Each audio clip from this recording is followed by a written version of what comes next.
Hola, bienvenido a la unidad número 2, agua y pH. Vamos a iniciar con propiedades del agua. Comenzamos con los porcentajes en el planeta Tierra. En el agua en los océanos comprende el 96% del total en el planeta, los glaciares y polos 2.3%, acuíferos subterráneos 1.5%, ríos y lagos 0.5% y el agua en la atmósfera, aire, vapor y nubes, el 0.001%. Esto nos da un total de 70.8% de la superficie total del planeta cubierta por agua. Bien, aquí vemos una imagen del ciclo del agua. Comenzamos con el agua que está en la atmósfera almacenada, que mediante la precipitación cae a la superficie, se infiltra en el subsuelo y ahí forma el agua almacenada en el subsuelo, o corre simplemente a través de la superficie en los ríos, en los lagos que llegan eventualmente al mar. Y en el mar el agua se evapora gracias a nuestro sol, se condensa y regresa de nuevo a la atmósfera, más de la aportación menor por la sublimación. Bien, en cuanto al cuerpo humano y el agua, un adulto sano aproximadamente requiere una ingesta de 2,5 litros de agua al día, de los cuales 700 mililitros se obtienen de la dieta, 300 mililitros vienen del metabolismo de carbohidratos, grasas y proteínas, y finalmente el 1,5 litros viene en promedio de la ingesta en forma líquida. Un adulto en un balance hídrico eh, pierde también 2.5 litros de agua al día, de los cuales 1.5 salen en forma de orina y el litro restante son pérdidas insensibles a través de la respiración, sudoración y heces. Bien, aquí vemos una gráfica que muestra el balance hídrico en un adulto sano. Vemos aquí en el eje de las 10 el volumen del agua en mililitros. Dijimos que más o menos eran 2,5 litros de volumen de agua, los cuales se ingieren, esta es la ganancia de agua, los cuales se eliminan, esta es la pérdida de agua. Vemos aquí más o menos la distribución, son los porcentajes de las cifras que vimos en la imagen pasada. Este es el agua de que viene del metabolismo, de los alimentos y la ingesta de agua en forma líquida. Y esta es la pérdida, la eliminación de agua, 1,5 litros en orina y el resto a través de pérdidas insensibles, como son respiración y piel. Bien, la distribución del agua en nuestro cuerpo tiene los siguientes porcentajes. Tenemos dos compartimentos principales, el intracelular y el extracelular. El 100% de agua en el cuerpo, el intracelular, contiene 60% en la mayor parte. El 40% restante es el agua o el componente extracelular. Este compartimento extracelular se divide en tres grandes espacios: el intravascular, con un 8% del 40% en total, el intersticial con un 20%, eso es lo que está entre los tejidos, y el compartimento transcelular con un 12%. Esto nos da ya la suma del 100%. El compartimento transcelular se refiere a los compartimentos virtuales, como son la cámara gástrica, el jugo gástrico, el líquido cefalorraquídeo, los jugos biliares, etcétera. Las articulaciones también se refiere a ese compartimento. Bien, aquí vemos el porcentaje de agua aproximado, pero por tejido o por órgano. El pulmón y el riñón son los dos tejidos que tienen más agua en su composición. Más del 80% del peso de los tejidos es agua. El corazón muy cercano, 79%. Músculo 75%. Piel 70%. Hueso 20%, muy poca agua. Y finalmente el tejido adiposo, los adipocitos, son el tejido que menos agua tiene en su interior, un 10%. Bien, aquí vemos el porcentaje de agua aproximado en los compartimentos acuosos del organismo. En el intracelular, 68%, estos son aproximados. Extracelular, 35%, líquido intersticial, 24% y plasmático, 7%. Son muy parecidos a los que vimos hace 2 o 3 diapositivas.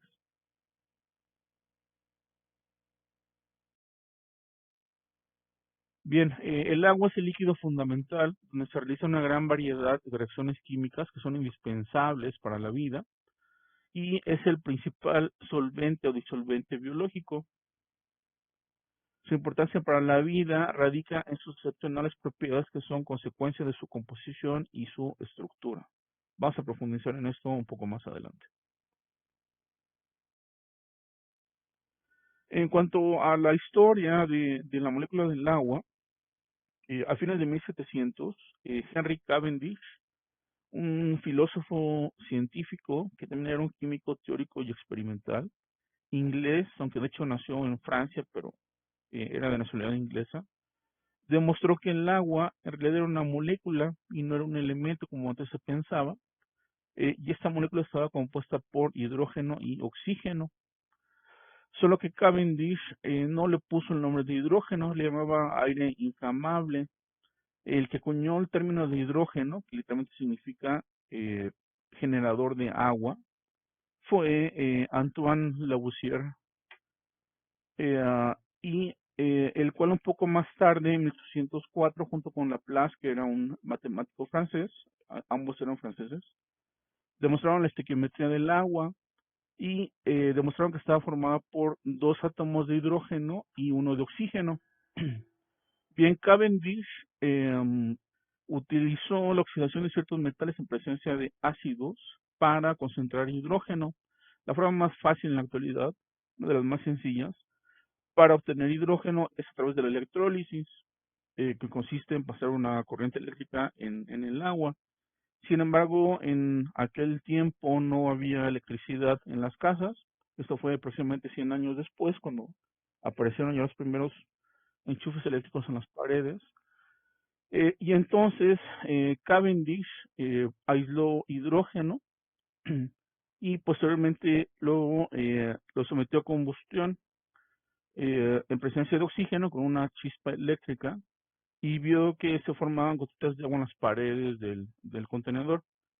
Y entonces, un poco más tarde, Lavoisier y Laplace, que eran muy exactos en sus mediciones, demostraron que eran en realidad dos átomos de hidrógeno y uno de oxígeno. Bueno, bien, en cuanto a generalidades del agua, el agua tiene un rango de pH en el continente, me refiero aquí a los ríos y los lagos, que va de 6.5 a 9, y el agua en el océano tiene un rango menor de 7.5 a 8.4. El pH del agua pura, por definición a 25 grados centígrados, es de 7.0. Y el agua de la lluvia que viene de la atmósfera, como está expuesto al CO2 atmosférico, tiene un pH más ácido, es de 5.2. Aunque en ocasiones con niveles elevados de CO2 en la atmósfera, este pH puede bajar aún más y hablamos ya de la lluvia ácida. Se ha encontrado que un pH por abajo de 4 o por arriba de 10 son incompatibles con la mayor parte de la biota. En general, el agua con un pH abajo de 6.5 se le llama ácida y es de tipo corrosiva. Y el agua con un pH mayor a 8.5 se le llama dura. Esto es importante, por ejemplo, en los edificios, en las ciudades, donde para preservar las cañerías se utiliza agua tratada con pH más elevado a lo normal, cercano a 8. Esto se hace para alargar la vida media de las cañerías y tener que reemplazarlas sin, sin tanta frecuencia. Bueno, aquí vemos una imagen a la derecha donde vemos una escala de pH. Cuando estamos cerca del punto 7 hablamos del agua neutra. Por arriba hablamos del agua alcalina, predominan aquí los iones hidroxilos. Por abajo tenemos el agua ácida, predominan los iones de hidrógeno o hidrogeniones. Y el agua neutra, por definición, tiene una cantidad muy similar tanto de iones hidrógeno como de iones hidroxilo.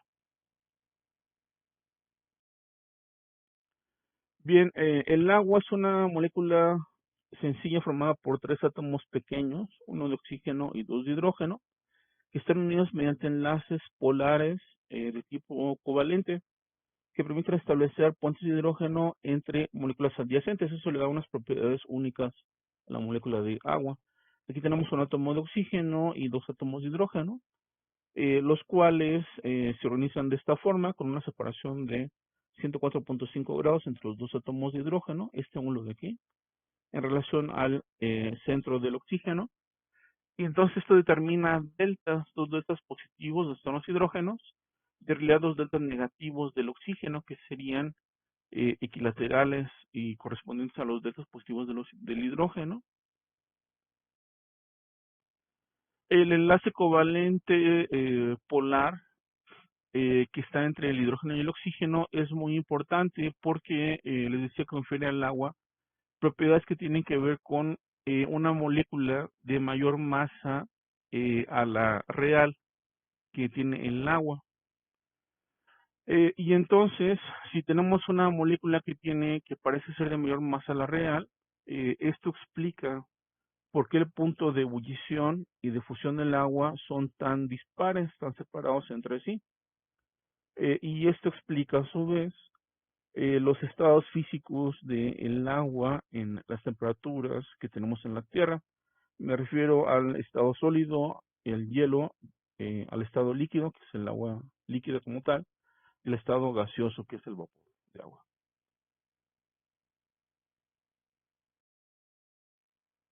Bueno, la molécula del agua tiene una distribución irregular en la densidad electrónica, pues el oxígeno, que es altamente electronegativo, atrae hacia sí los electrones de los hidrógenos para formar el enlace covalente polar. Y dijimos que los dos deltas negativos del oxígeno están en el lado contrario a los deltas positivos del hidrógeno.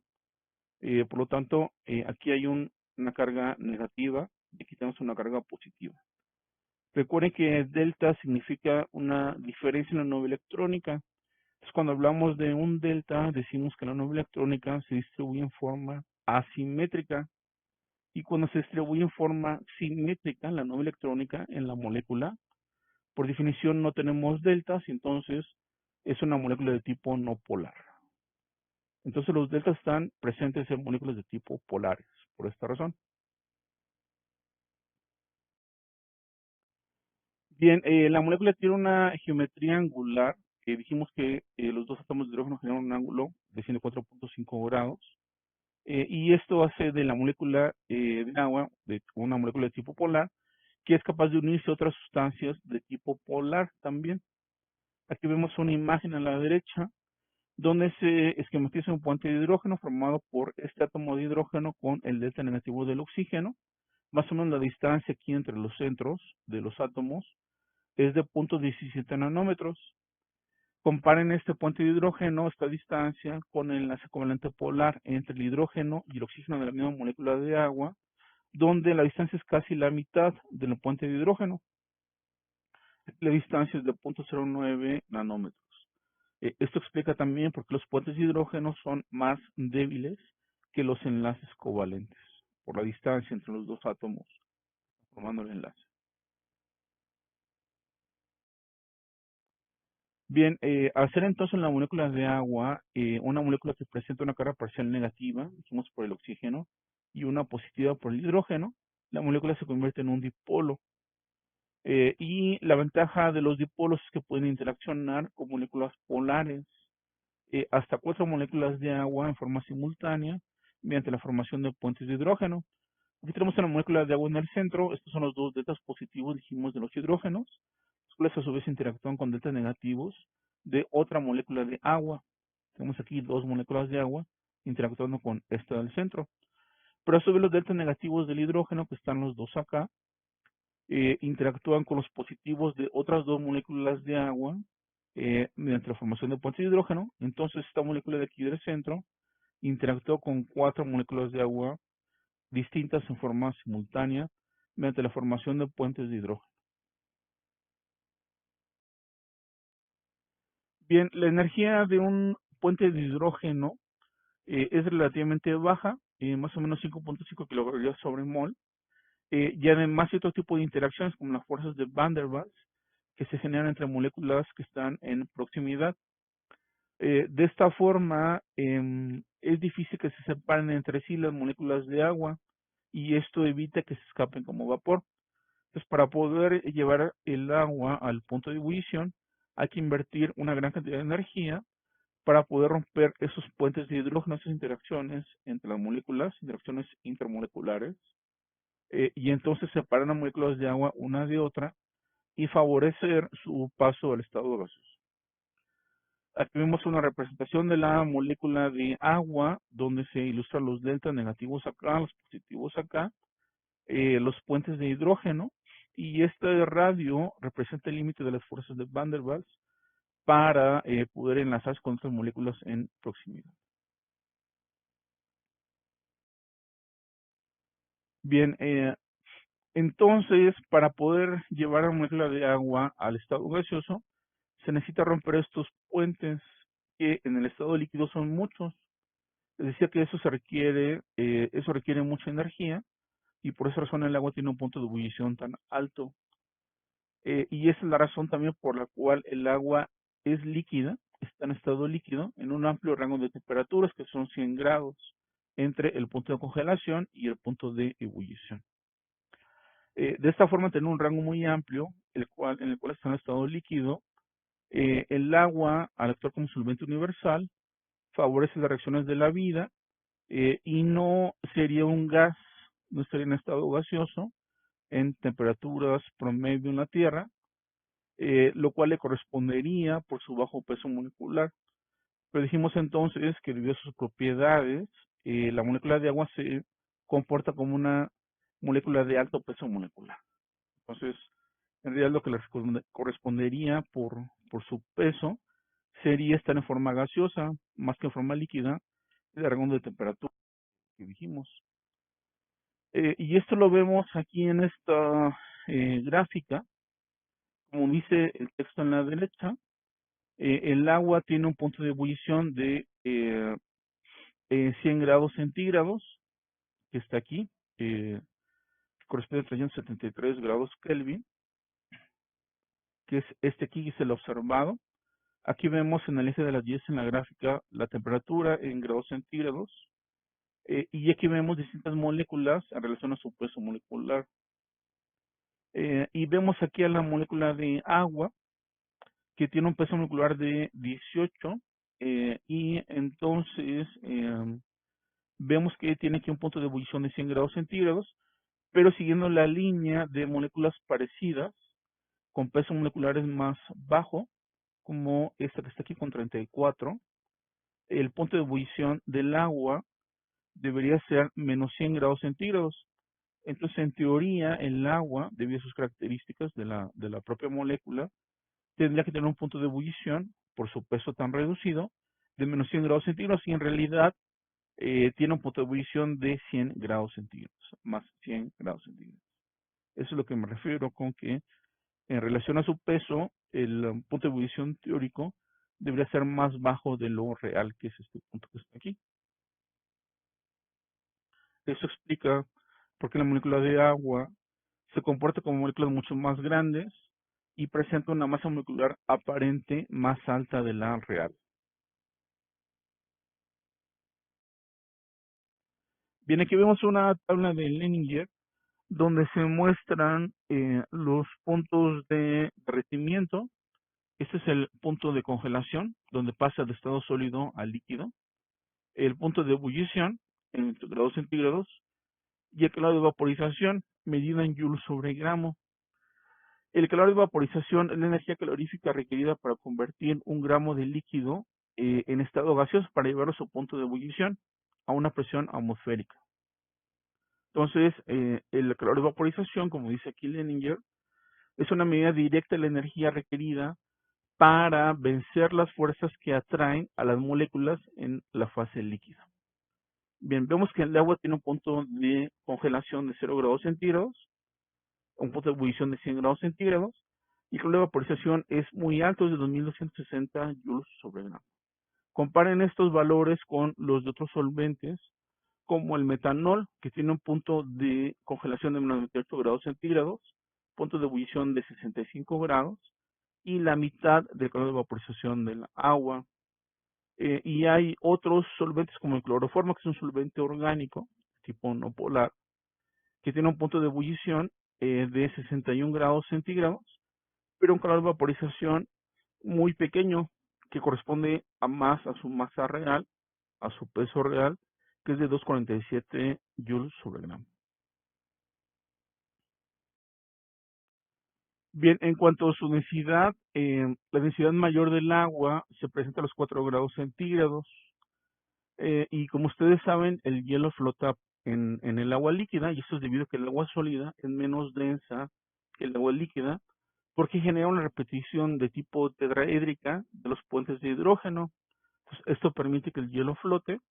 Aquí vemos representaciones del agua, de las moléculas, los tres estados físicos. En estado sólido, en el hielo, ese es el arreglo tetraédrico. En estado líquido está formando y rompiendo puentes de hidrógeno en forma simultánea con las moléculas vecinas. Y en el estado gaseoso desaparecen los puentes de hidrógeno y entonces las moléculas pueden separarse libremente y pasar a la atmósfera. Bien, aquí vemos una foto donde se ilustra cómo la densidad del hielo es menor a la del agua, por esa razón flota. En comparación, la Tierra tiene una densidad de 5.4 veces mayor que la del agua, y de hecho este valor se calculó gracias a Henry Cavendish en un experimento, el experimento de Cavendish, donde se pudo descubrir esta cifra y saber la densidad de la Tierra en relación al agua. Bueno, aquí vemos otra representación de un cristal de hielo. Nota cómo las moléculas de agua toman distancia entre sí, se separan más en distintos planos que permiten alejar más entre sí las moléculas de agua. Por esa razón, la densidad es menor. Recuerden que la densidad se define como la masa en relación al volumen. Y al tomar distancia entre sí, las moléculas de agua, por la formación de enlaces más estables de los puentes de hidrógeno, eso permite separar más a las moléculas entre sí. La densidad disminuye en relación al agua líquida, que tiene una densidad mayor, porque tiene una mayor masa en el mismo volumen.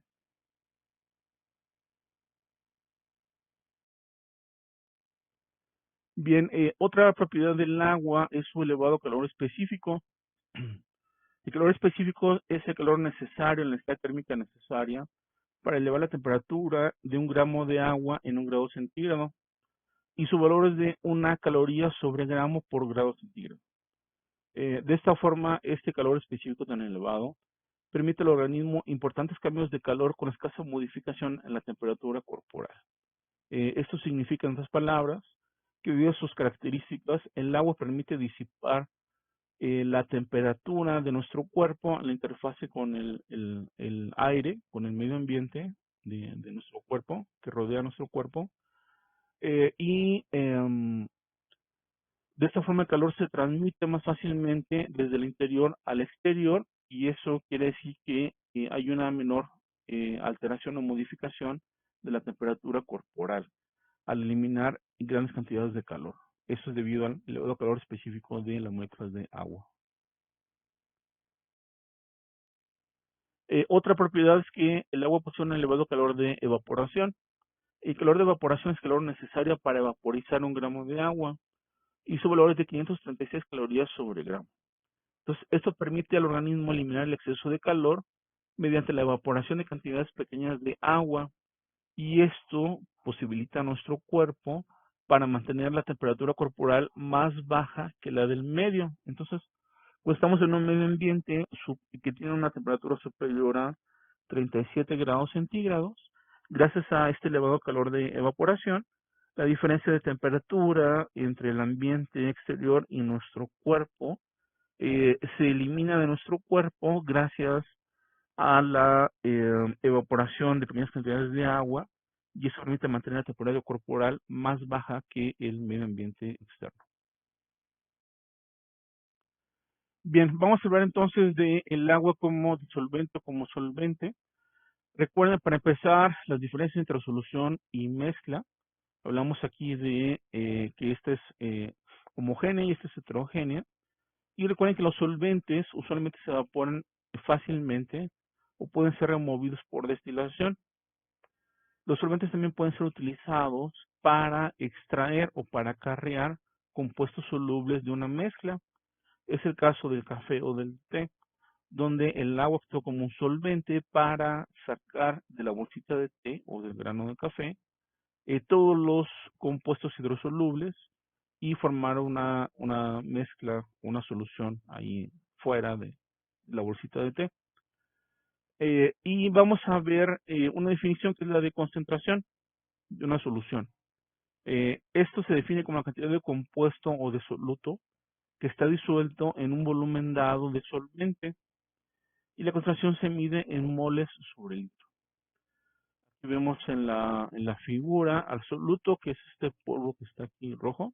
Estas son las partículas de soluto, que está siendo vertido sobre el solvente o disolvente.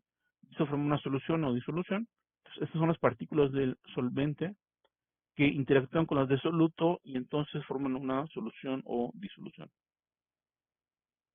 Obviamente el soluto es soluble en este tipo de solvente, que en el caso del agua hablamos de tipo polar. Bien, aquí vemos las características del agua como solvente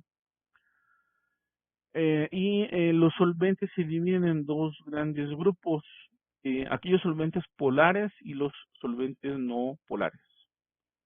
Y la división es un poco arbitraria y depende de la constante hidroeléctrica. Y sucede que el agua, que es el solvente universal, posee una constante hidroeléctrica muy alta, que vemos aquí es de 78.5, el valor de la constante hidroeléctrica.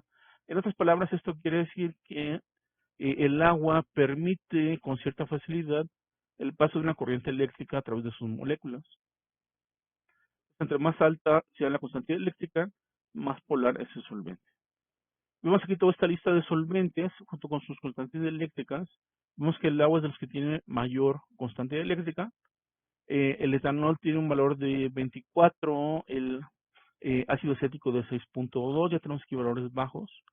El poliestireno de 2.5, el hexano 1.7, tetracloruro de carbono 2.2. Y por definición la constante eléctrica del vacío es de 1. Así es como se calibran esos aparatos al vacío.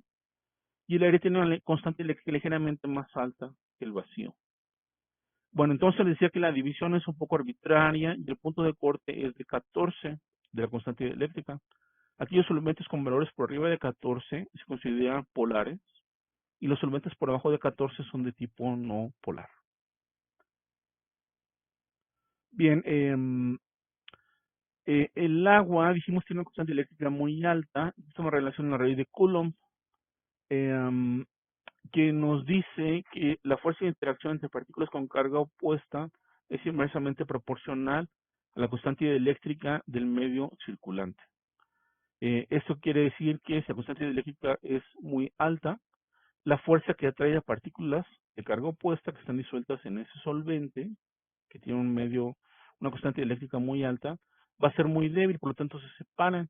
Vamos a retomar este concepto más adelante. Bien, aquí a la hora de la ley de Coulomb es muy importante pronunciar bien la MB al final del nombre de Coulomb. Bien, aquí vemos la interacción de moléculas de agua con iones. Aquí vemos 4 moléculas de agua interactuando con este cation que está aquí en el centro. Entonces, los delta negativos del oxígeno interactúan con el cation que está aquí en este sitio y este cation se solvata. Eso quiere decir que se hidrata o que se rodea por completo de moléculas de agua. Esa es la solvatación. Y cuando tenemos un anión que está en disolución, hacen lo mismo, pero ahora con los deltas positivos de los hidrógenos de estas 4 moléculas de agua. Entonces, estos dos iones, cation y anión, están completamente solvatados o hidratados. Bien, aquí vemos otra imagen de Leninger, donde tenemos moléculas de agua, que son estas de aquí arriba, y tenemos aquí un grano de sal. Está formado, por supuesto, por átomos de sodio y de cloro, que están unidos entre sí, debido a que entre estos dos elementos hay una Gran diferencia en la electronegatividad. El cloro tiene una muy alta electronegatividad comparado con el sodio. Tiene un enlace iónico. Este es un grano de sal. Estos son átomos de sodio y de cloro. Entonces, cuando están en presencia de agua, se empiezan a disolver. Pero debido a la ley de Coulomb, dijimos que entre más alta sea la constante eléctrica, la interacción entre partículas de carga opuesta, que es el sodio y el cloro, este es el catión, el sodio, y este es el anión, el cloro, la interacción entre ellos se debilita y se rompe, y de hecho el sodio se separa del cloro, y entonces el cloro se comporta como vimos en la imagen pasada, un anión que está ahí en disolución, y entonces interactúa con deltas positivos de los hidrógenos. Aquí está un cloro que está solvatado, como dice la imagen, está hidratado, porque está interactuando con los deltas positivos de los hidrógenos. Y aquí tenemos a un sodio que, como es un catión, está ionizado, interactúa con los deltas negativos de los oxígenos y también está solvatado. Entonces, cuando se disuelve la sal en agua, en realidad cada uno de los átomos que conforman al cloruro de sodio, por separado, se solvatan y se disuelve el grano de sal. Por supuesto, si se agrega más sal y más sal al mismo vaso de agua, va a llegar el punto en el cual el sodio no se separa del cloro porque ya no hay moléculas suficientes de agua para solvatarlos, vuelven a interactuar entre sí y entonces precipita el fondo del vaso y vemos los cristales de sal y decimos que ya entonces tenemos una solución saturada. Bien, en relación a sus propiedades como solvente, vamos a ver la definición de solubilidad, que es la cantidad máxima de compuesto o de soluto que se puede disolver por completo en un volumen dado de solvente, pero aquí es muy importante la temperatura específica del solvente. ¿Por qué? Porque sucede que si aumenta la temperatura específica, la solubilidad de ese solvente para ese soluto en específico aumenta, y si baja la temperatura, la solubilidad disminuye. Bien, entonces los solventes pueden dividirse de acuerdo a su polaridad. Dijimos que esto se determina por la constante eléctrica, que se define así.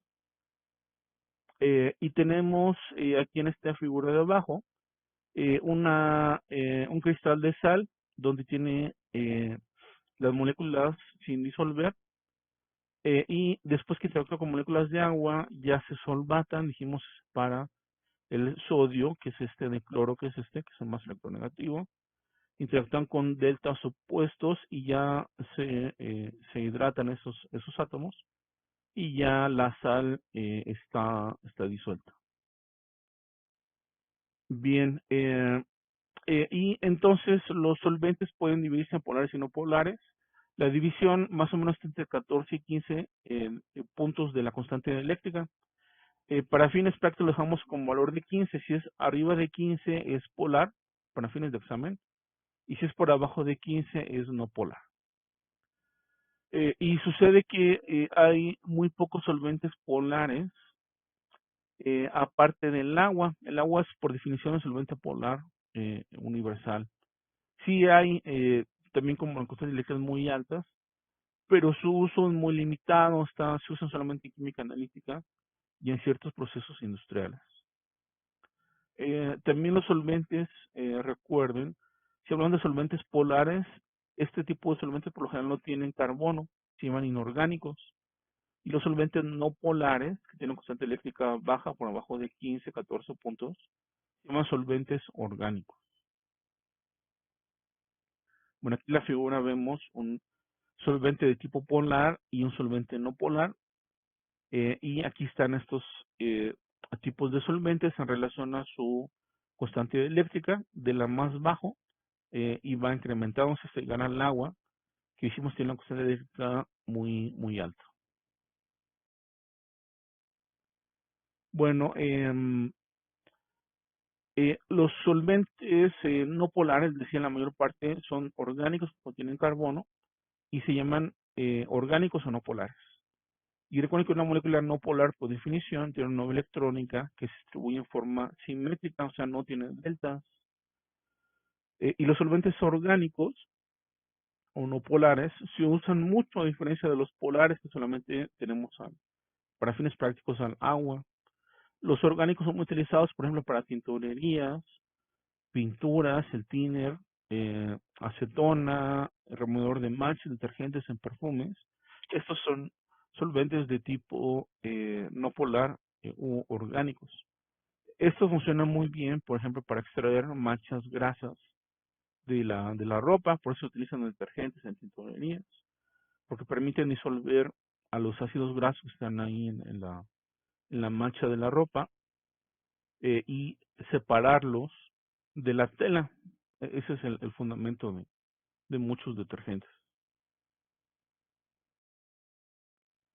Bien, aquí vemos una tabla de Leninger, donde se muestra la solubilidad de algunos gases en agua.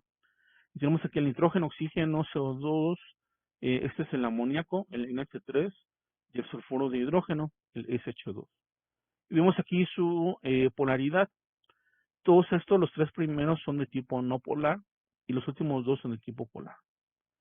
Y vemos en la última columna la solubilidad de estos gases en agua medida en gramos sobre litro. Y esta solubilidad, dijimos, tiene que ir de la mano con la temperatura. Se tiene que decir, si se expresa la solubilidad, a cuántos grados está expresando esa solubilidad. Entonces, el nitrógeno vemos que es de tipo no polar y por lo tanto su solubilidad en agua es muy baja, es de 0.01 gramo en un litro de agua. Incluso agua tibiecita, 40 grados centígrados. El oxígeno también es una molécula no polar, es un enlace diatómico, y su solubilidad es muy bajita, 0.03 gramos sobre litro, incluso en agua caliente a 50 grados centígrados. El CO2 es también de tipo no polar, su solubilidad es un poco más alta, 0.9 a 45 grados centígrados el agua, pero vean una molécula polar como el amoníaco, su solubilidad es de 900, incluso en agua fría a 10 grados centígrados.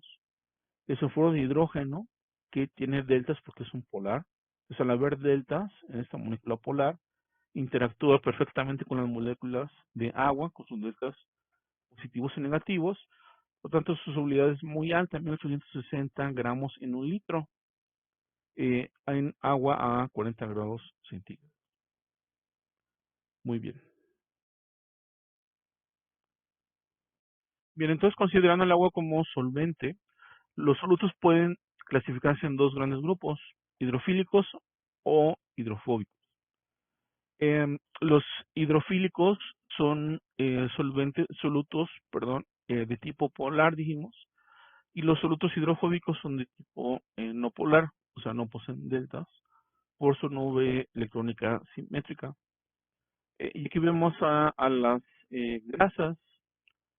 Las grasas, por excelencia, son compuestos hidrofóbicos, son moléculas de tipo no polar, que no interactúan con moléculas de agua, por lo tanto, tienden a formar clústeres o micelas, liposomas de gran tamaño, cuando están dentro del agua, del solvente, debido a esto. Bien, en esta imagen vemos, es de Leninger, vemos a dos matraces que tienen agua, solo que el matraz de la izquierda es agua pura, no tiene solutos ahí presentes. El de la derecha sí tiene solutos, imagínense que esto es sal. Y vemos cuando la temperatura disminuye en estos matraces, cómo se lleva a cabo el proceso de nucleación, que es la formación de cristales de agua, cristales de hielo aquí en el agua. Entonces, esta es la formación de un cristal de hielo. Aquí también está formado otro cristal de hielo. Y dijimos que entonces en estado sólido los enlaces de los puentes de hidrógeno son más estables y se permite que las moléculas de agua tomen distancia entre sí, como cuando lo hacíamos en la primaria, al formarnos. Y eso explica por qué la densidad del hielo es menor que la del agua líquida. Y entonces, conforme crece el cristal de hielo durante la nucleación, se van incorporando nuevas moléculas de agua aquí a este cristal.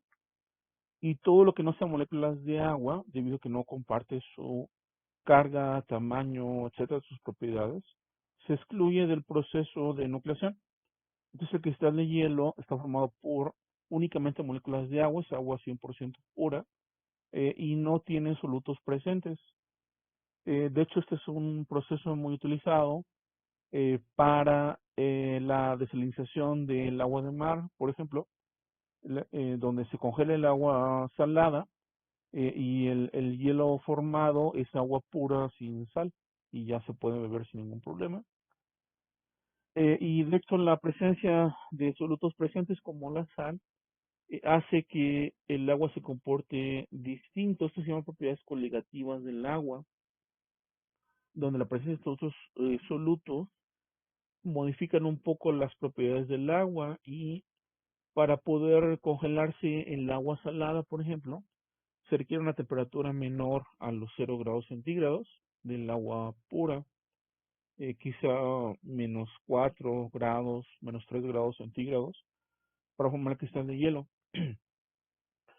Por esta razón, en las carreteras, en las banquetas, en las ciudades, donde se forma hielo en el invierno, se riega sal en la superficie, tanto en carreteras como en las banquetas, por ejemplo, para evitar accidentes, porque la presencia de sal hace que el hielo, la capa de hielo ahí en la superficie, no se forme tan fácilmente, entonces se requiere una temperatura más baja, ambiental, para que esa agua con sal se congele y forme hielo.